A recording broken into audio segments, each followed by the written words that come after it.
మణిపూర్ రాష్ట్రంలో గత 2.5 సంవత్సరాల నుంచి మేతీస్కి కూకీస్కి ఉద్రిక్తతలు ఉన్నాయని మనకు తెలుసు. రీసెంట్గా ఒక ఎపిసోడ్ జరిగింది.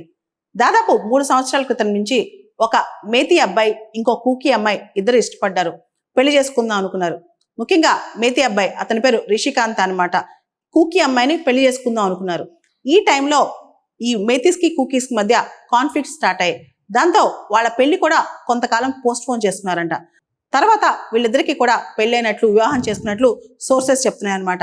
రీసెంట్గా రిషికాంత్ ఎవరైతే మేతీ అబ్బాయి ఉన్నాడో తన కూకీ భార్యను చూడటానికి పేరు కూడా మార్చుకుని, అంటే కూకీ భాషలో తన పేరు కూడా మేతీ భాష నుంచి కూకీకి మార్చుకుని కూకీ వాళ్ళ పేరు పెట్టుకుని వెళ్ళారంట. ఇన్ఫాక్ట్ అక్కడ ఉన్న వాళ్ళ పర్మిషన్ తీసుకుని, లోకల్ పర్మిషన్ తీసుకుని వెళ్ళారంట. మా ఏరియాస్లోకి ఎందుకు వచ్చావు, ముఖ్యంగా ఈ ప్రాంతం చురాచాంద్పూర్ అనమాట, ఈ ప్రాంతంలో కూకీ డామినేషన్ చాలా ఎక్కువ ఉంటుంది, మా ప్రాంతంలోకి ఎందుకు వచ్చామని చెప్పి అతను ఎత్తుకుపోయి చంపేసినట్లు వార్తలు వస్తున్నాయి అనమాట. యునైటెడ్ కూకీ నేషనల్ ఆర్మీ ఏదైతే ఉందో అండర్ గ్రౌండ్ గ్రూప్ అతన్ని చంపేసినట్టు తెలుస్తోంది. మనకు తెలుసు మణిపూర్లో సూ agreement, suspension of operations agreement అని ఒకటి ఉంటుంది అనమాట. ఏ గ్రూప్ అయితే ఇతను చంపేసిందో ఆ గ్రూప్ సూలో కూడా లేదని తెలుస్తోంది. యునైటెడ్ కూకీ నేషనల్ ఆర్మీ వాళ్ళు మాకు ఈ గవర్నమెంట్ వద్దు, మాకు పీస్ వద్దు, మాకు ప్రెసిడెంట్స్ రూల్ కంటిన్యూ అవ్వాలి, అప్పుడే మాకు కాస్త హక్కులు ఉంటాయని చెప్పి